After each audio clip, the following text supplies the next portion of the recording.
o genuíno, o pregador desta noite, que a sua palavra seja pregada com fidelidade,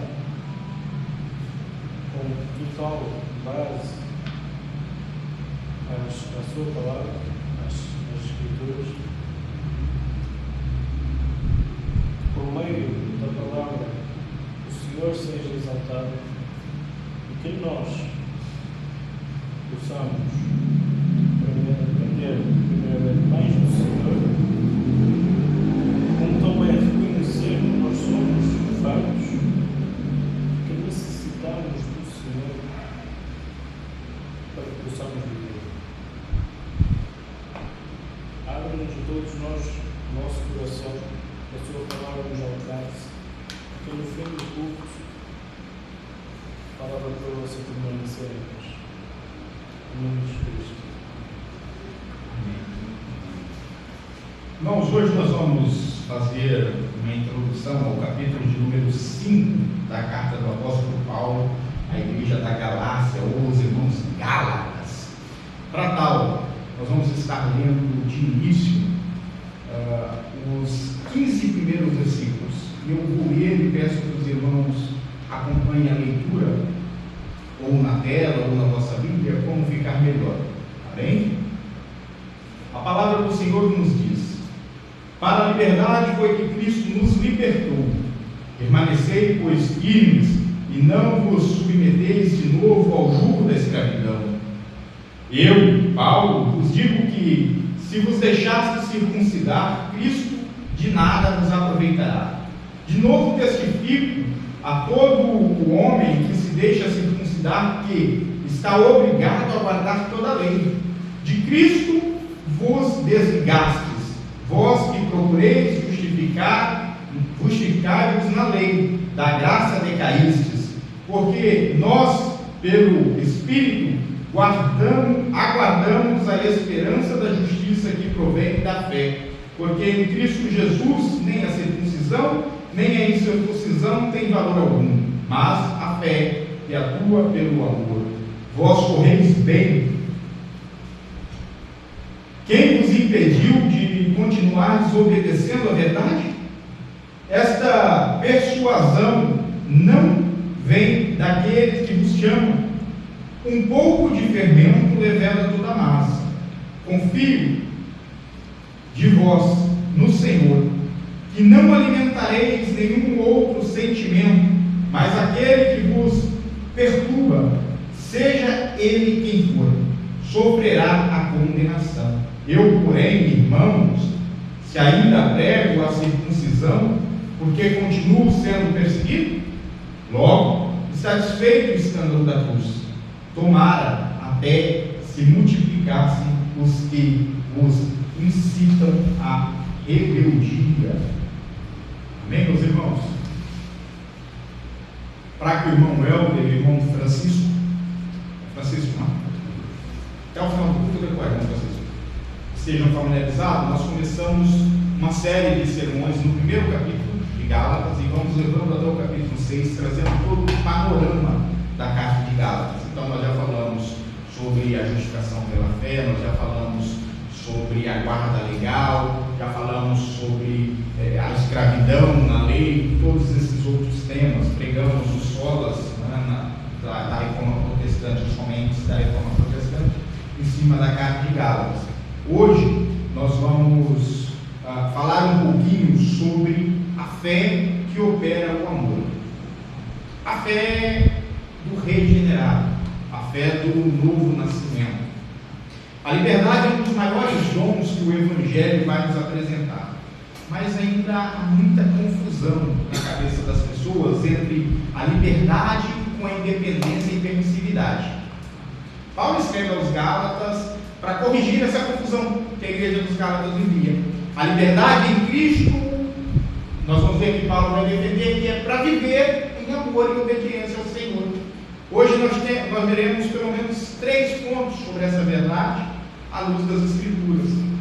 Porque essa liberdade, ela não é algo que surge da mente e do coração humano, mas ela é um fruto da eleição e da redenção dos justos. A Bíblia vai enfatizar que tudo começa com a soberania de Deus na salvação. Se nós abrirmos a Bíblia em Gênesis, nos primeiros capítulos, nós vamos ver um Deus que é soberano sobre as coisas criadas. Um Deus que estabelece padrões, como nós vimos no sermão passado, estabelecendo a aliança com Adão, com Eva, com todo o povo. Um Deus que, se nós formos mais à frente, nós vamos ver que não foi pego de surpresa pelo pecado, mas antes mesmo do pecado ocorrer, já havia sido estabelecido um cordeiro que seria sacrificado para o perdão do pecado dos eleitos. Paulo, então, vai retratar um pouco mais desta liberdade como sendo um fruto desta eleição, deste chamado, desta salvação, ou seja, fruto de uma obra redentora que começa em Cristo Jesus. Se nós formos ler Filipenses capítulo 2 e 13, nós vamos encontrar assim: porque Deus é o que opera em vós tanto querer como efetuar, segundo a sua boa vontade. Deus que opera o querer no homem, no coração do homem. Peguei para esse sermão também algumas bases da história da igreja, para nós entendermos que nós não estamos pregando algo novo, mas estamos pregando algo que está enraizado, de Gênesis a Apocalipse, que é defendido pelos apóstolos, pela igreja primitiva, pela igreja pós-reforma protestante. Então, para entendermos que estamos falando a mesma língua de todos os nossos irmãos do passado. O Sínodo de Dort, por exemplo, no primeiro capítulo, no artigo 7, vai definir a eleição como um propósito imutável de Deus, algo que não se muda, pelo qual, antes da fundação do mundo, Ele escolheu em Cristo para a salvação um número definido de pessoas. Essa eleição não é baseada em mérito humano, irmãos, mas ela é a graça soberana, resgatando, dentre toda a massa caída da humanidade, aqueles que são salvos através do dom da fé. A liberdade que Paulo leciona no capítulo 5, no versículo 1, que nós lemos, é o resultado desta escolha eterna de Deus, aplicada na linha temporal, aplicada na finitude entre as obras e as coisas criadas. Algo que é eterno, a eleição, a escolha, aplicada dentro do tempo, dentro da finitude dos tempos. Esta liberdade, ela é uma liberdade da condenação da própria lei, ortogada por Deus para apontar, para direcionar o pecado que há em nossos corações, como nós vimos na quinta passada, no domingo passado, para que nós possamos ter uma visão clara de para onde nós íamos, do que nós somos merecedores e de como Deus nos tirou daquele caminho e nos colocou nos caminhos que Ele havia preparado para nós. João Calvino, nas Institutas da Religião Cristã, vai estabelecer esta liberdade como sendo em 3 etapas. Segundo Calvino, na primeira, a liberdade da consciência diante de si mesmo. Num segundo momento, a liberdade de servir a Deus voluntariamente. E por fim, a liberdade diante das ordenanças humanas que não são necessárias para a salvação. Eu não posso discordar de Calvino nesse tocante, assim como tenho certeza que nenhum dos outros irmãos reformadores discordaria. Nós somos libertos para caminhar com Cristo, e este caminhar com Cristo ocorre mediante uma libertação da mente escrava do pecado. A mente iluminada reconhece então o que é de Deus, as coisas que são do Senhor, os caminhos que são do Senhor, a voz do bom pastor, como Cristo diz no Evangelho de João. João deixa registrado: as minhas ovelhas reconhecem a minha voz e me seguem. E no segundo momento, como Calvino bem disse, a liberdade de servir a Deus voluntariamente. Nenhum de nós está aqui porque temos medo de ir para o inferno. Nós estamos aqui por amor. Nós estamos aqui porque amamos servir ao nosso Senhor. É prazeroso para nós repousar as nossas cabeças no trono do Deus Altíssimo. É prazeroso para nós olhar para o nosso Cristo afligido, sofrido em nosso lugar e entendermos que nele somos feitos herdeiros das promessas vindouras da vida eterna. Bem, Romanos capítulo 8, versículo 1 vai dizer: agora, pois, nenhuma condenação há para os que estão em Jesus Cristo. A circuncisão em todo o livro de Gálatas, é apresentado como um simbolismo da lei, da obrigatoriedade de cumprir à risca dogmas e doutrinas. Não tem, apesar de tudo isso, ela não tem nenhum poder condenatório sobre os crentes convertidos aqui na cidade da Galácia. Os irmãos convertidos aqui, os gálatas convertidos, muitos recém-convertidos, vindo do judaísmo ou outros gentios que eram escravos e conheceram o Evangelho como uma forma de liberdade. É sobre isso que Paulo está falando. E aí Paulo vai virar para eles e vai dizer: olha, a lei que antes te condenava e te amarrava, mostrando que você estava sujeito, esta lei, ela não pode mais te condenar. Por que essa lei não pode te condenar? Porque tudo isso foi posto sobre Cristo. Toda essa condenação legal foi posta sobre os ombros de Cristo. E aí Paulo vai chamar a atenção dos irmãos da Galácia, dizendo: confie na justiça imputada por Cristo a vocês. Esta liberdade em Cristo, ela vai produzir santidade e amor. São duas coisas que não andam separadas. As Sagradas Escrituras insistem que a graça não apenas salva, mas ela transforma. Ela não te resgata de lá. É uma interpretação errada que às vezes as pessoas têm, de que a graça ela vai te pegar pela mãozinha, né, o bonitinho, e vai te pôr aqui e pronto, acabou. O chamado é um dos primeiros passos. A graça ela te chama, é verdade, mas ela te transforma. E esse transformar é o que nós chamamos de nascer de novo. É por isso que Cristo olha com um doutor da lei, entendido: olha, você precisa nascer de novo. Como pode isso? Uma pessoa que entendia, que conhecia de todo o sistema legal. Bem, a liberdade cristã, ela não vai ser uma liberdade, como nós já parafraseamos, para libertinagem ou para permissividade das coisas erradas. Pelo contrário, ela é uma capacitação.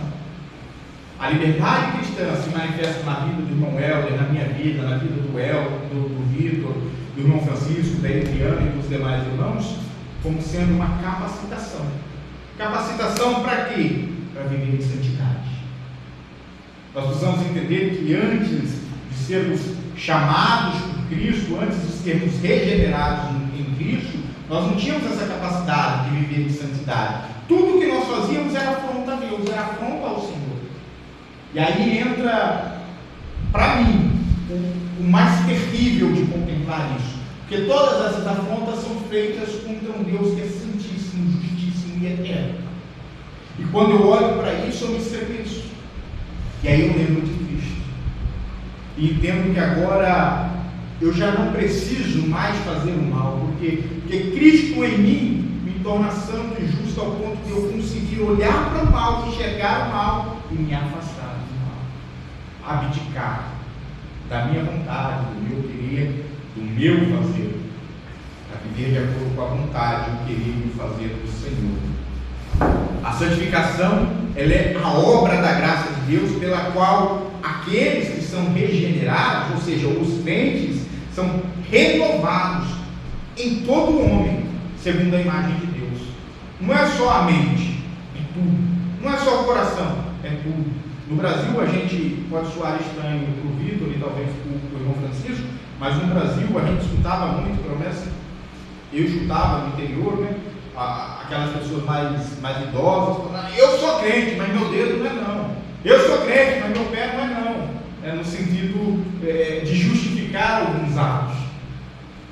Mas não pode isso. Nós já falamos algumas vezes, e eu volto a afirmar: a vida cristã, ela é uma.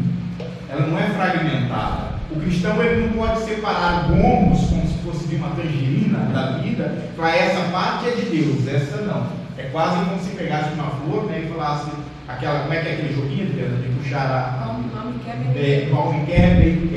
quer, é quase como se o cristão quisesse fazer isso, não é? E não, a vida cristã, ela é única, ela é completa, tudo pertence ao Senhor.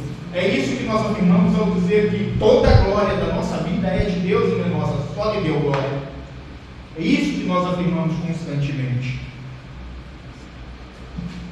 Romanos capítulo 6, versículo 14 vai dizer: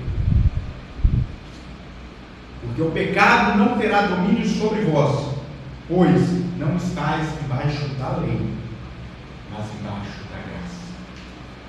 Então nós, uma vez nascidos de novo, somos libertos dos grilhões do pecado, e ele já não tem mais poder sobre nós. Então é por isso que talvez seja triste olharmos para pessoas e irmãos dentro da igreja que continuam a bater a cabeça nos mesmos erros, nos mesmos problemas o tempo todo. É quase como se tivesse, como o Paulo disse aqui, decaído da graça. Não quer dizer que perdeu a salvação, tá bem? Mas é que se tornam escravos novamente, esquecendo do sacrifício feito por Cristo. Cristo ainda está ali nele, o Espírito Santo ainda faz morada nele, mas ele constantemente se rebela contra o seu Senhor, contra o seu nome, contra o seu Deus. É preciso entender que a liberdade cristã é a liberdade para fazer o bem, não para fazer o mal. A liberdade para servir ao próximo. A liberdade cristã culmina nesse amor ao próximo. Ela tem como ápice o amor ao próximo. Em Gálatas capítulo 5 e 13, nós vemos que servimos uns aos outros pelo amor. Servimos uns aos outros pelo amor. A verdadeira santidade se manifesta no amor ao próximo, pois o amor é o vínculo perfeito da salvação. Tanto que quando Cristo é questionado sobre os mandamentos, quais os maiores mandamentos, ele estabelece dois. Vocês lembram qual foi? Amar o Senhor seu Deus acima de outras coisas, e o próximo como a ti mesmo. O próximo como a ti mesmo. E aí tem pessoas que querem amar a Deus acima de todas as coisas, mas não conseguem amar o próximo. E o próximo está próximo, está aqui. São coisas que não cabem na mente cristã, ou pelo menos não deveria caber na mente renovada pelo Espírito Santo. Nós, como igreja séria, bíblica e reformada, afirmamos que o amor é um fruto do Espírito, não um esforço humano. Nós amamos, nós devemos amar os nossos irmãos não por esforço, mas é um fruto que nos faz amar independente de termos afinidade de gostarmos 100% do nosso irmão. Já adianto que amar por completo não é amar integralmente, não é amar todas as coisas do irmão ou todos os caprichos e vontades. O amor tem disso. Quem é casado, a Adriana, eu sei, os irmãos que têm mais experiência também vão saber disso. Amar também é amar imperfeições, é não concordar, ficar às vezes remoendo, mas em amor, em piedade, em misericórdia. A liberdade que Paulo defende aqui nos Gálatas é isso, é uma liberdade que nos liberta do egoísmo. Ela nos liberta do egoísmo para servir com alegria. Sei por que o Vitor foi analisado. Então, uma vez feita a introdução, no nosso primeiro ponto, eu quero falar com os irmãos sobre essa liberdade que vem da cruz. Para isso, nós vamos usar os 6 primeiros versículos e enfatizar o seguinte: estais, pois, firmes na liberdade com que Cristo vos libertou. A primeira parte do primeiro versículo. É isso? Irmãos, a lei, Cristo nos liberta dessa escravidão da lei. A lei, ela revela o pecado, tá? Mas ela não pode justificar o pecado. A circuncisão representa aqui a tentativa humana de alcançar a justiça por obras, ou seja, o esforço humano para alcançar a justificação própria mediante o sacrifício próprio. Tem um problema aí, todo homem é imperfeito. Não tem nada em nós que nos separe do pior dos homens lá fora, a não ser Cristo. A não ser Cristo. A Bíblia, por outro lado, ensina que a salvação é somente pela graça, por meio da fé, e que isso não vem de nós. Efésios capítulo 2, mas é dom gratuito de Deus. Para resumir isso, a lei é como se fosse um espelho, só que as pessoas tentam usar como escada. Como assim? Romanos capítulo 7, versículo 2 vai dizer que a lei de Deus é santa, justa e boa. Quanto a isso, nós nos discordamos. A lei de Deus, ela é santa, justa e boa, mas a sua função principal é revelar o pecado, não justificá-lo. Ela age como um espelho que mostra para nós, quando nós olhamos nela, a nossa condição de pecador, a nossa condição caída. Ela mostra, quando nós olhamos para ela, tudo que nos condena em nós. As pessoas, por outro lado, tentam colocar ela como uma escada. Para subir os degrauzinhos, eu faço isso, eu cumpro isso, eu guardo isso, então eu sou mais santo do que os outros, eu sou mais perto de Deus. Parece que se esquecem do exemplo dado ou vivido por Cristo nos evangelhos sinóticos do fariseu, do publicano, do fariseu. Se esquecem disso, se esquecem que não é o bater no peito que vai trazer a salvação, mas é o se submeter. É o se submeter, é o se prostrar diante do Senhor.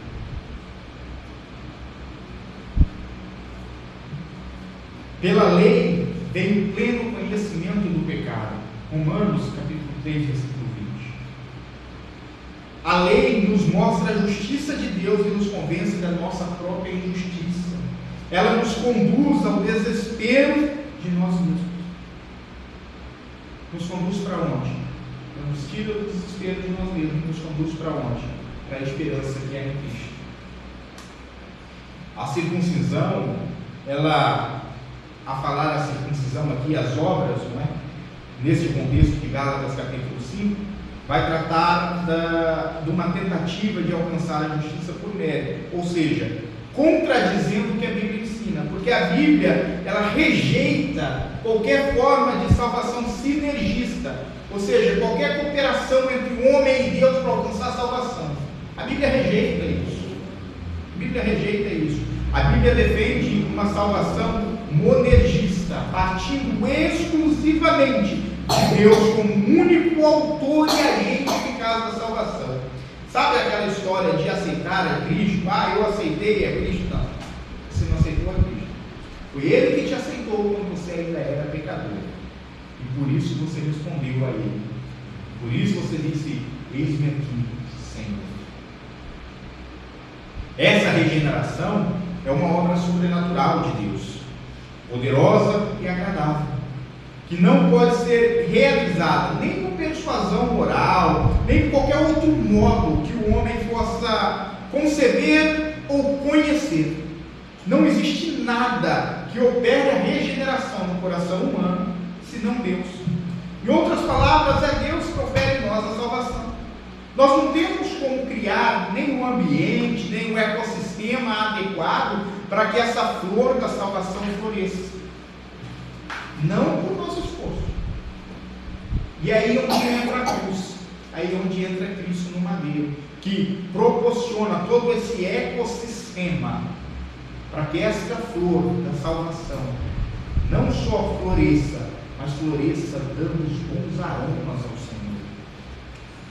A justificação pela fé é amparada nesse livro, nessa carta de Paulo aos Efésios, no capítulo 2, versículo 8 a 9, que vai dizer que a salvação é pela graça, somente pela graça, por meio da fé, e que isso não vem do homem, não vem de nós. Esse texto é um pilar para que nós possamos entender esta doutrina da salvação. A justificação é um ato jurídico de Deus, em que Ele declara o pecador justo com base na justiça de Cristo, que é imputada ao crente por meio da fé. Percebe? Nós já temos o conhecimento, nós já vimos somente as Escrituras. Somente a Escritura como fonte de revelação de Deus para as nossas vidas. A fé, hoje de manhã cedo, nós vimos na EBD, falando sobre somente a fé.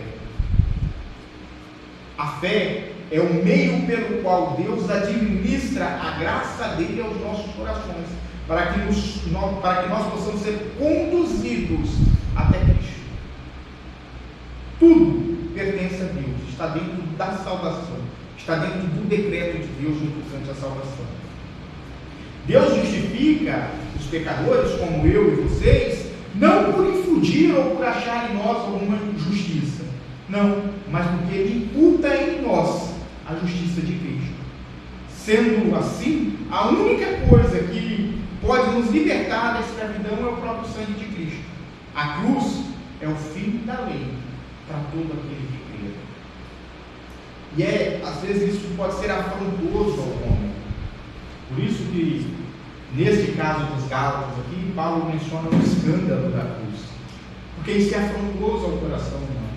Nós não queremos abrir mão do controle. Nós não queremos que nada escape dos nossos dedos. Nós queremos sempre estar no controle, administrando tudo.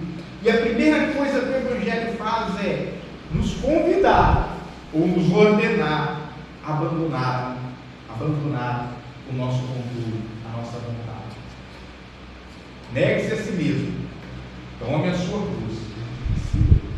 A primeira coisa que Cristo pede é: negue a você mesmo. Negue o seu controle.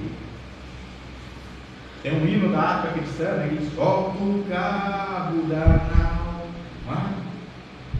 solta o controle da vida. Está na mão do Senhor. Nós trabalhamos, nós constituímos famílias, nós administramos as nossas finanças, nós ensinamos, nós ajudamos a sociedade. Mas tudo isso está nas mãos do nosso Deus. É a providência divina nas áreas da vida humana. Esta liberdade que nós estamos vendo,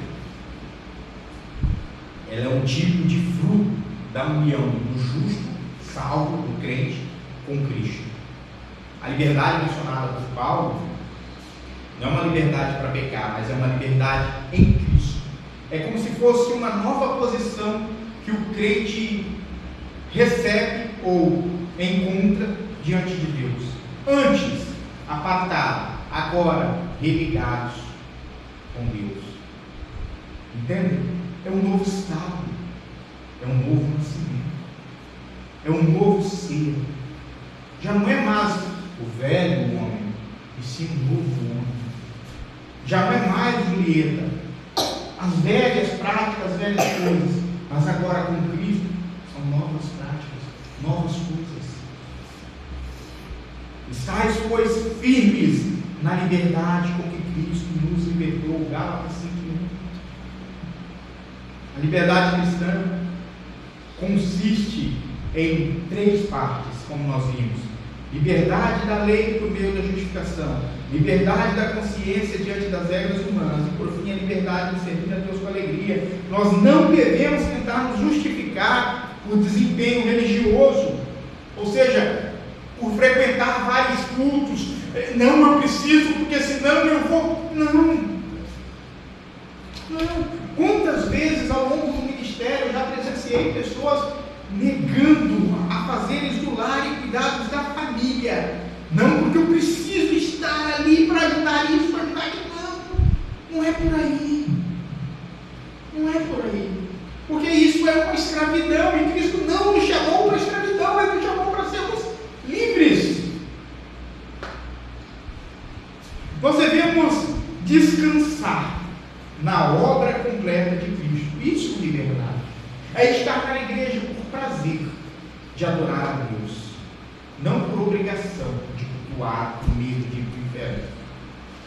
É viver uma vida em gratidão e obediência ao Senhor, sendo grato pelo que Ele já fez, pelo que Ele está fazendo e obedecendo aos mandamentos e aos ensinamentos de Deus. Isso é fruto da graça manifestada através da fé no coração humano. Essa fé que é operada pelo amor, não é por imposição de líder religioso, não é por fazer ou deixar de fazer algo, mas é por amor.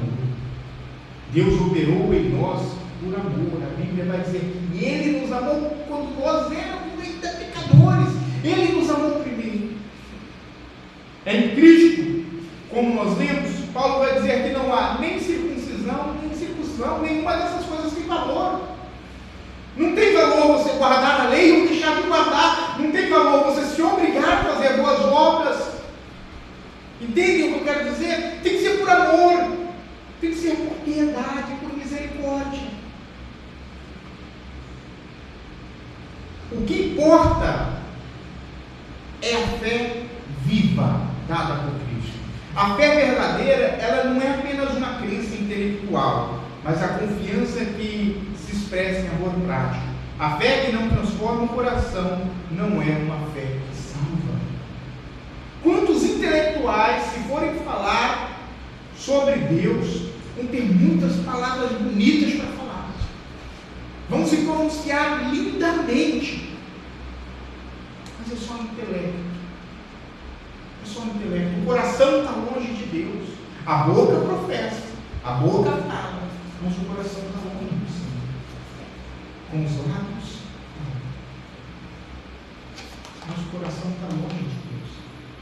Por quê? Porque buscaram uma experiência ou uma fé que é respaldada exclusivamente no intelecto humano, negligenciando a transformação de vida interna, que é a santificação. A fé justificadora é uma fé que ela é viva. É preciso distinguir a fé verdadeira de uma fé meramente intelectual, irmãos. A fé que justifica é aquela que une o crente a Cristo, passam a ser um. Essa fé ela nunca vai estar sozinha, ela sempre vem acompanhada de frutos, especialmente do amor e da piedade. Estes dois frutos sempre estão presentes com a fé verdadeira, com a fé viva. É impossível ter fé em Deus e não ter amor para com Deus e para com o próximo. E é impossível amar a Deus e o próximo e não demonstrar isso através da piedade. Gálatas 5, no versículo 6, que nós lemos, diz: porque em Cristo Jesus nem circuncisão nem incircuncisão tem valor algum, mas sim a fé que atua pelo amor. A fé que justifica é sempre acompanhada de outras graças salvíficas. Tá? Não é uma fé morta que vai, eu creio, e aí passa um tempo e parece que a pessoa teve um devaneio e esqueceu tudo que tinha aprendido. Não. A fé viva é uma fé que vai sendo operada constantemente na vida do crente e através do crente na vida dos irmãos pelo amor. Essa fé é um dom transformador. Fé não é apenas um conhecimento, mas é uma confiança viva no seu Redentor. A fé é um firme e seguro conhecimento na benevolência, na piedade de Deus para conosco. É fundamentada na promessa gratuita dada por Cristo. É revelada ao coração através do Espírito Santo. Isso significa que a fé verdadeira, primeiro crê nas promessas de Deus, depois se apega a Cristo como seu único Salvador, e então ela produz amor, obediência, santidade e todos os outros frutos do Espírito. Primeiro, crê nas promessas de Deus Pai. Depois se apega, se achega a Cristo como único Salvador. E por fim produz os frutos. A fé produz os frutos. Os frutos acompanham a fé. É por isso que Tiago vai dizer no capítulo 2, versículo 17, que a fé sem obras ela é morta nela mesma. Na teologia bíblica, o amor não é a base da justificação, mas é uma evidência inevitável. A fé verdadeira, a fé que transforma o coração, ela não é uma fé morta, mas ela é viva. Ela é uma fé que ressoa como um badalar de sinos numa catedral. Se alguém diz, eu amo a Deus, mas odeio seu irmão, é mentiroso. É o que João deixa registrado na sua primeira carta, no capítulo 4, versículo 20. A fé é o dom de Deus pelo qual o homem regenerado começa a amar a Deus e ao próximo.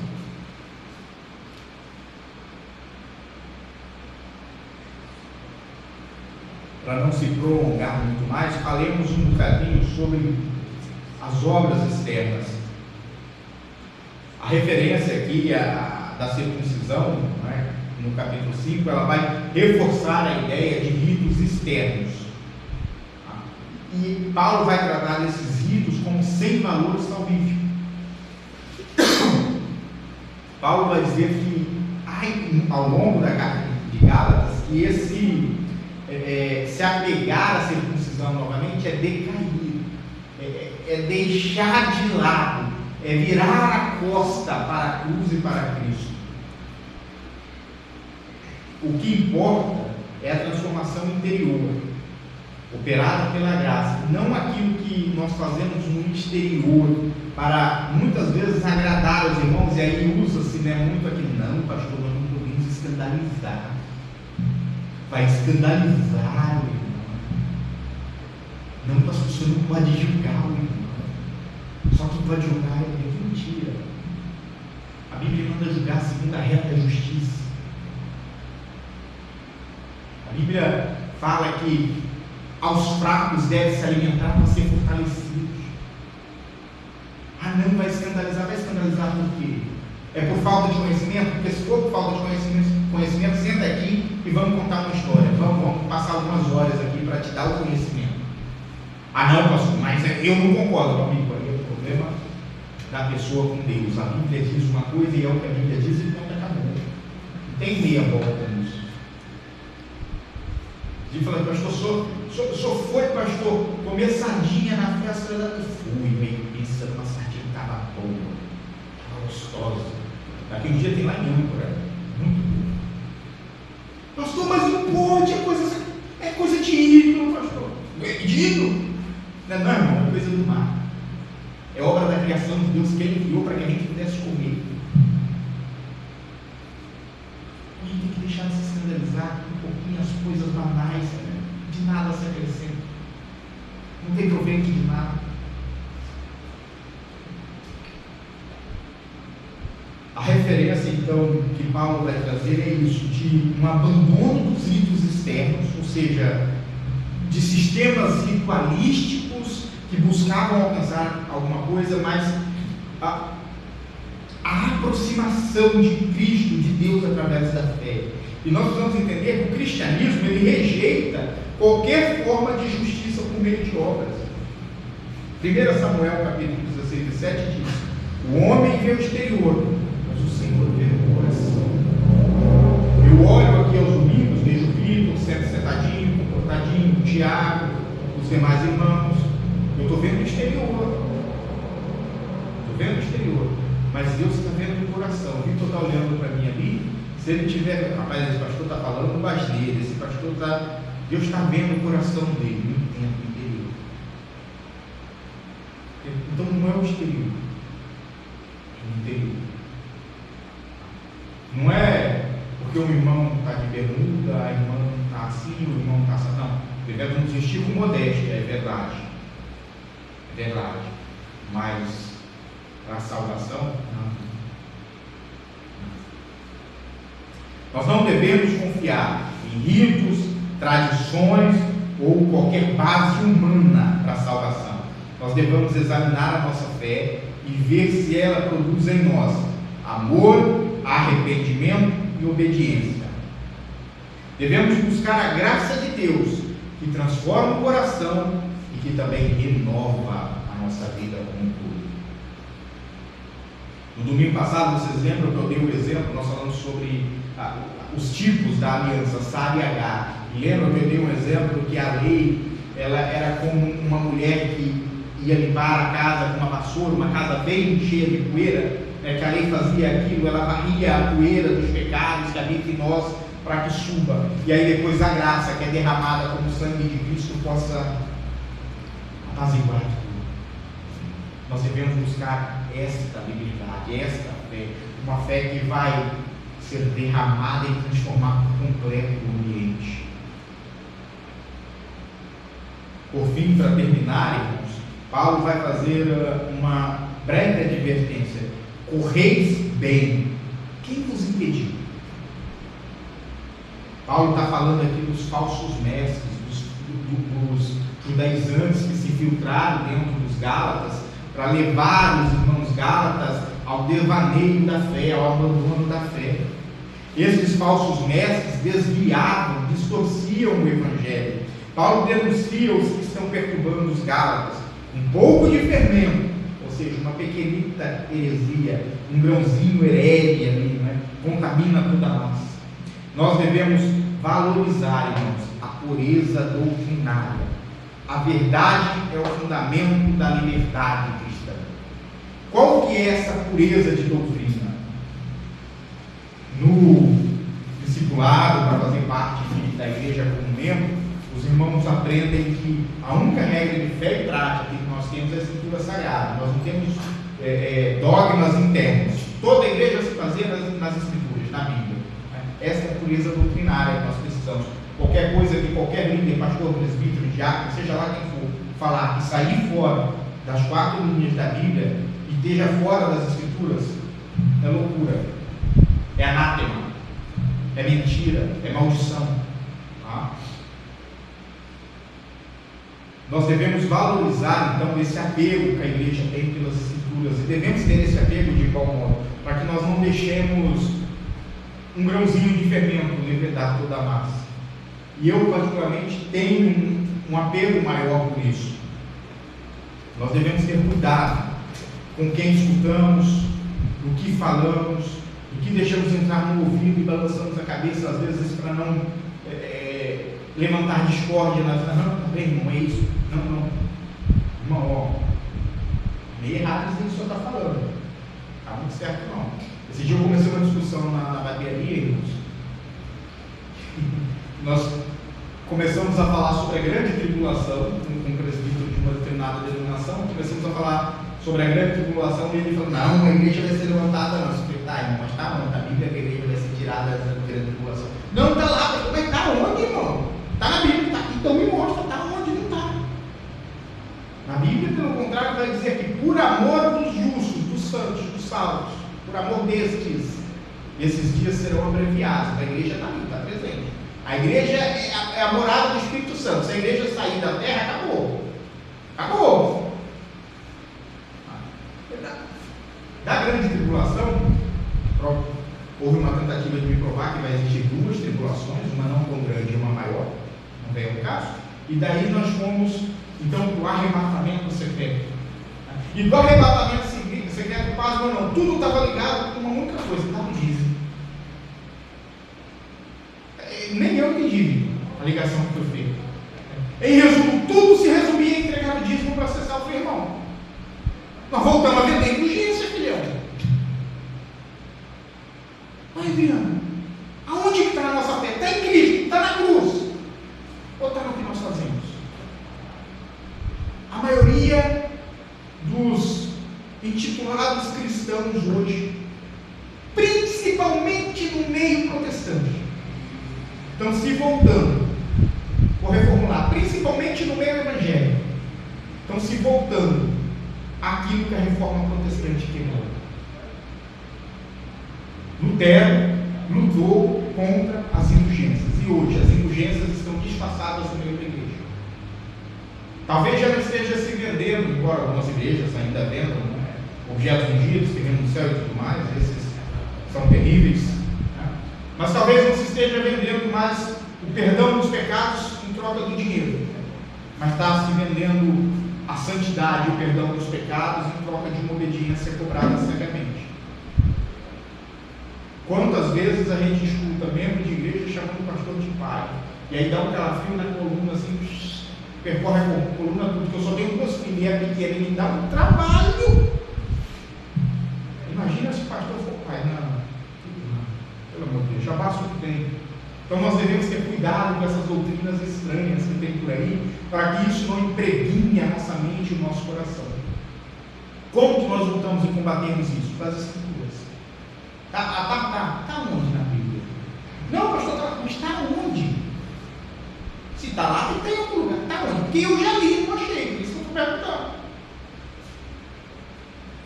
Bem, a verdade é o fundamento da liberdade que Paulo está pregando. Nas Escrituras, a liberdade cristã ela está inseparavelmente ligada ao Evangelho de Cristo. Não há liberdade onde há erro doutrinário. Jesus ensinou isso. Lá em João capítulo 8, versículo 32, conhecereis a verdade, e a verdade vos libertará. Conheçam a Cristo, e Cristo vai vos libertar. A liberdade que Paulo defende aqui no capítulo 5 não é uma liberdade para terem qualquer coisa, mas a liberdade em Cristo, que só pode ser conhecida pela verdade revelada das Escrituras. Todo o conselho de Deus concernente à salvação, à fé e à vida do homem está expressamente declarado nas Escrituras, ou pode ser logicamente deduzido dela. É o que diz a Confissão de Fé de Westminster no capítulo número 1. O perigo real dos falsos mestres estava ali, permeando a igreja de Gálatas. E aí Paulo vai dizer: correi-vos bem, quem foi que vos impediu? Assim como as Escrituras, nós devemos reconhecer os falsos mestres, instrumentos de Satanás, para corromper a igreja de Deus. São de fato anjos do diabo. Um pequeno erro, um pouquinho de fermento, estraga toda a massa.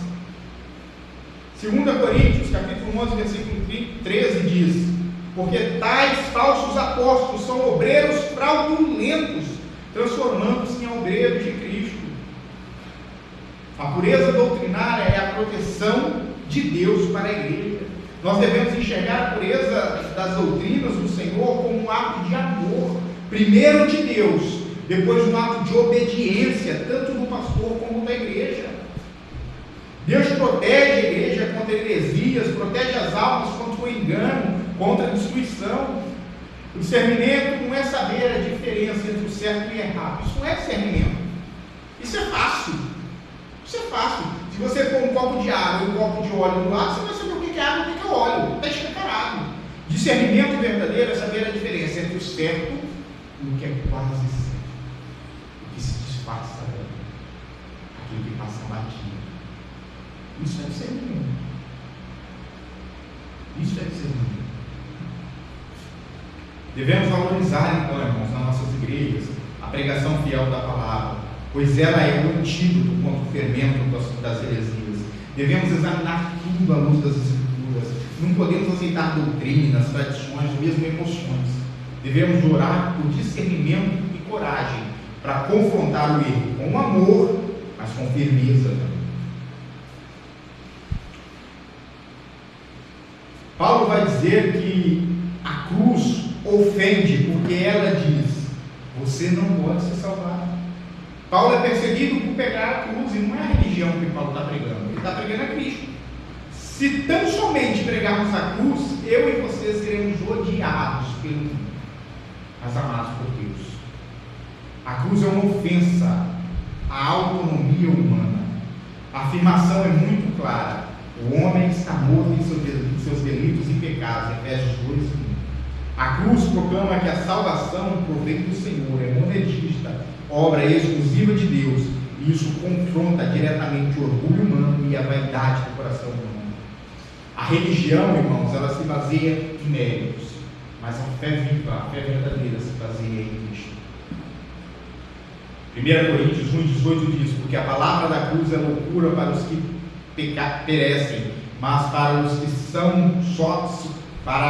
que são salvos é o poder de Deus. O homem, por natureza, ele não tem a capacidade de compreender as coisas de Deus, nem mesmo para converter a ele próprio. A cruz ofende porque ela nega qualquer glória ao homem, e ela diz: você, ó homem, é incapaz. Deus teve que fazer tudo por você.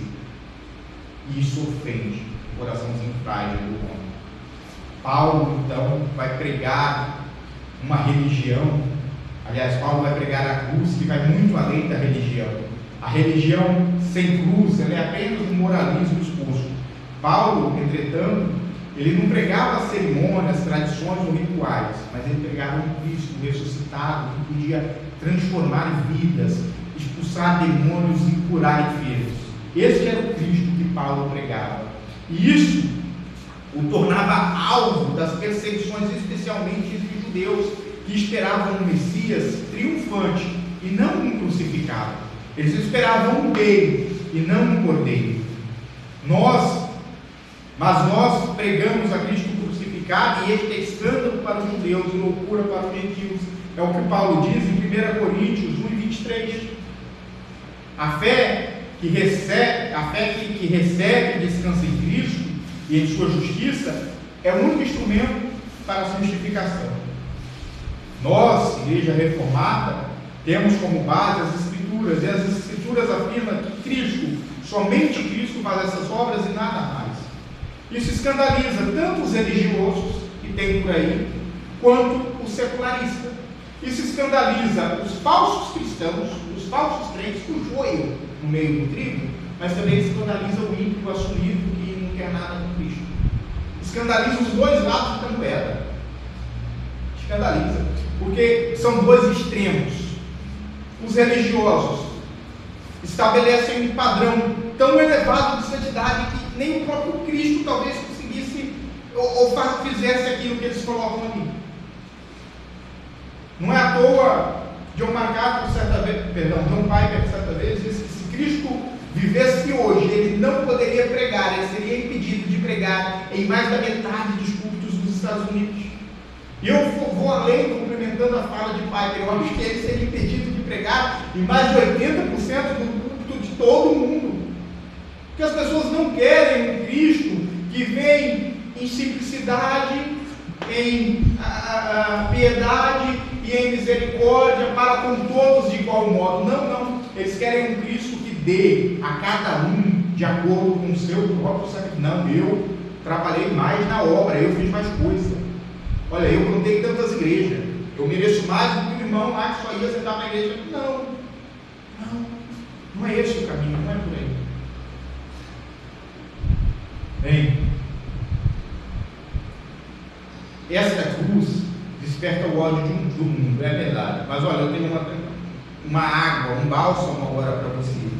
A mesma cruz que desperta o ódio do mundo também manifesta o amor de Deus para com os crentes. Essa cruz é o divisor de águas. Quem prega com fidelidade será rejeitado pelo mundo, é verdade, mas será amado por Deus. Isso ecoa nas palavras de Jesus em João capítulo 15, versículo 18. Se o mundo vos odeia, sabei que primeiro do que a vós odiou a mim. Nós não buscamos popularidade, não buscamos fidelidade com os irmãos. Nós não adoramos para agradar homens. Nós cantamos aqui acompanhados dos vídeos, acompanhados dos ritmos do autor, do próprio cantor cantando, porque nós cantamos mal.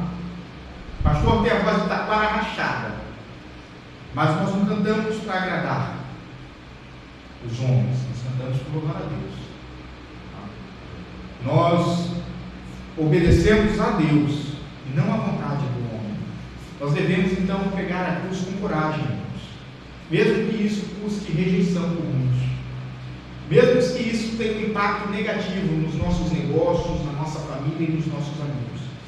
Devemos rejeitar o culto que é centrado no homem. Quem busca agradar os sentidos não glorifica a Deus. Por fim, eu faço um apelo para vocês. E sim, pastor presbiteriano de vez em quando faz uns apelos. Lembre-se de que o escândalo da cruz é o selo da verdadeira fé. Onde há cruz, há graça. Onde há cruz, a graça.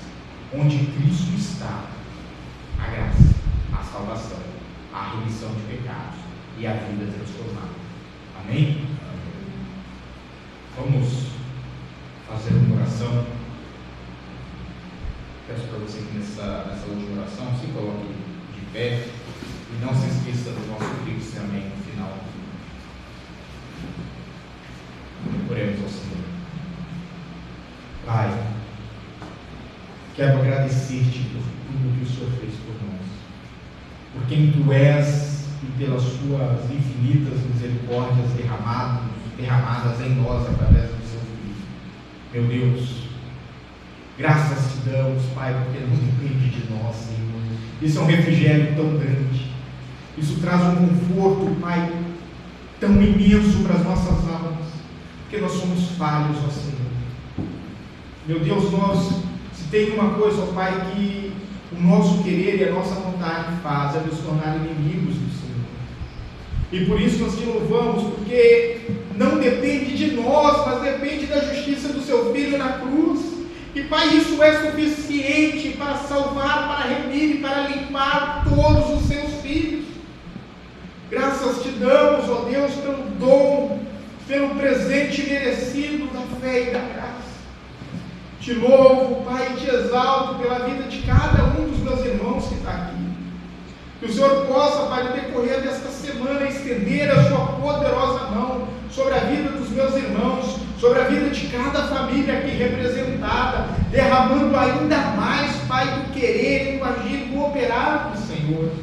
Direciona a nossa mente, o nosso coração, o nosso espírito, Pai, para as veredas da santidade do Senhor. Leva o nosso intelecto de encontro com a cruz, Pai, nem que isso nos escandalize, nem que isso nos quebre, Pai, mas nos leve de encontro ao seu Filho na cruz constantemente, porque precisamos, ó Deus, ser lembrados, Pai, constantemente, de que tudo depende e está em suas santas e poderosas mãos. Que esta semana, ó Senhor, que está começando, seja uma semana repleta, meu Deus, de oportunidades para pregarmos, para anunciarmos, para testemunharmos do Senhor a este mundo mau e terrível. Permaneça, ó Senhor, conosco, dando-nos discernimento e nos moldando a imagem do seu Filho amado, Jesus Cristo. Amém. Que a graça de nosso Senhor e Salvador Jesus Cristo, o amor de Deus Pai, a comunhão e as consolações do Espírito Santo estejam sempre com vocês, transformando e renovando em fé, graça e amor cada um de vocês. Que todos digam amém. Amém.